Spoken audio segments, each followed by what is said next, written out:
घर को हेरी गले करे कहले कुआड़े जीवु नहले मालटा ले गले खेला पड़ो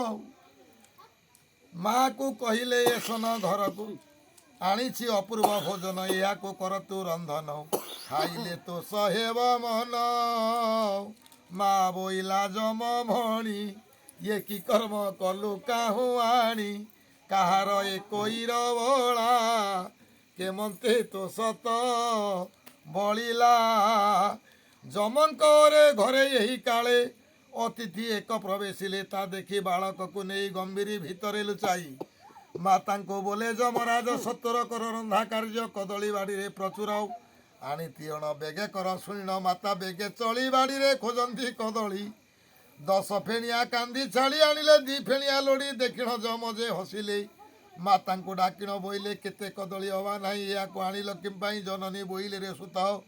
बड़ को नगला मो हाथ 7 न बलिला जहू आनिली हे को मु तहु पुत्र बोइला माता मोर अटई तेमंत व्यवहार बहुत पुओ झियो तई तई कि सत न बड़ई अळप ठारू आणे मुहि तेणु मोहर दोष नाही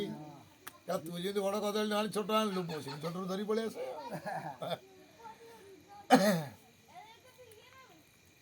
स्नान करिवा पाई जम गमिले ए मंत कहिण जमर दया मा पाई जमर मा दया पाई वीरसेन कुजे कहई काहार पुत्र टू वर्षा तोते खाइब ओली इच्छा उपाय कहूछि मु करौ एथिरु होइबु उद्धार काठी दिखंडी घेनी जाओ पूजा करिवा बेले पुओ पुराई छिंकबु ना करो बोलिबु हो समर ता शुणी पुओ न खाइब तोते नहीं न छाड़ी देव से दिन जमराजा घेनी पुओ को करिछि बंदिनी राजा रानी को मन दुख कारी मने नाई सुख कुटुंब जाक उपवास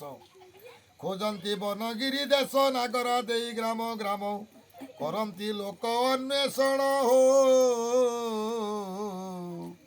ये करंती लोक अन्वेषण सी तो जमपुर सी तुम गाँव में नागरा दिन कौन पुओ तो अच्छे बंदीशाले काऊ पाइबे कि जेते कले ए अंताई ओषा इति माने एक मन रे शुण करने मौन भावे शुणुथिब हुलाहुली जे देउथिब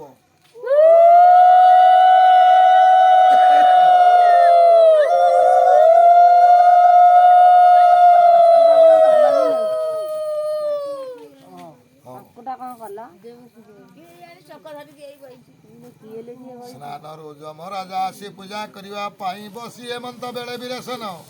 छिंकिला काठी पुराइण रोसई घरे जम माता बोइले अछमर होता जम बोइला हो व्यस्त